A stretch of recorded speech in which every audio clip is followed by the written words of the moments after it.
Hello everyone, welcome to Mathematics Pashala.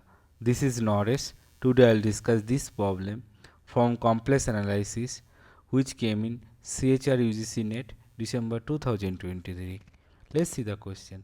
Let f be a meromorphic function on an open set containing the unit circle C and its interior. Suppose that f has no zeros and no poles on C, and let np and n0 denote the number of poles of and zeros of f inside C. Then we have to find which one of the following statement is true. Okay. Before doing this math, we will recall argument principle. So what is argument principle? Let fz be a analytic function inside and on a simple closed curve C, except for a finite number of poles inside C. That means fz is a meromorphic function, and suppose fz not equal to 0 on C. If nf and pf are the number of zeros and poles inside C respectively, then 1 by 2 pi into integration over C f dash z by fz dz equal to nf minus pf. That means the integration will becomes number of zeros of f inside C minus number of poles of f inside C. Okay. So the integration becomes number of zeros of f minus number of poles of f inside C. So here what is given that f be a meromorphic function, and f has no zeros and no poles on C. Now that means f dash z not equal to 0 on C. So we can use the argument principle here. So here the number of zeros is n0. So number of zeros is n0, and number of poles is np.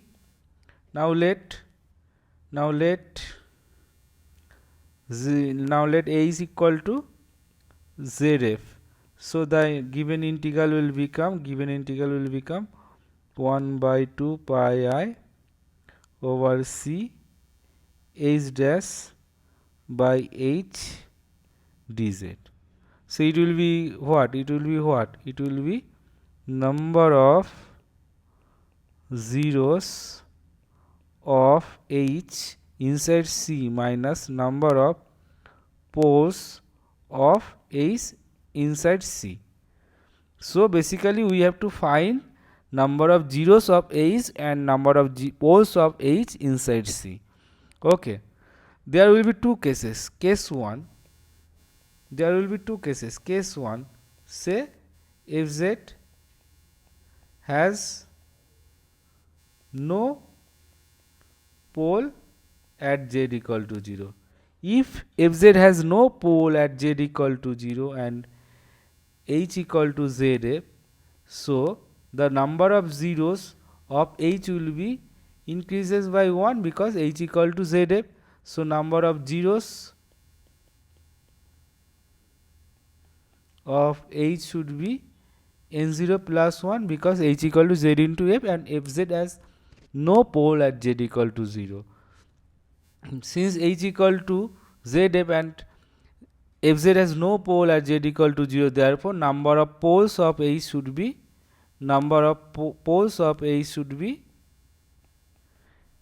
equal to number of poles of f. Now so number of poles of f is np. So in this case number of poles of h will be np. So the integral will becomes what? Integral will becomes number of zeros is n0 plus 1 minus number of poles, so np minus np. So it can be written as n0 minus np plus 1. So C, option 1 in this case is true. Now for case 2, what is case 2? Case 2 is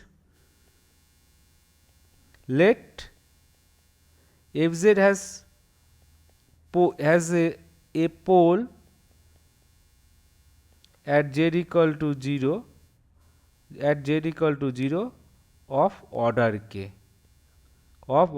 okay. So in this case fz can be written as fz equal to zz by z to the power k, since fz has a pole at z equal to 0 of order k, so fz can be written as fz equal to zz by z to the power k. In this case hz will be becomes z into zz, so z into fz, sorry, z into fz, so it will becomes z equal to z into zz by z to the power k, so it can be written as zz by z to the power k minus 1. Now see, number of zeros of h in this case will be how much? hz equal to zz by z to the power k minus 1. So number of zeros of hz should be now equal to number of zeros of zz. Now since fz equal to zz by z to the power k, so number of zeros of zz should be equal to number of zeros of fz. So number of zeros of fz is how much?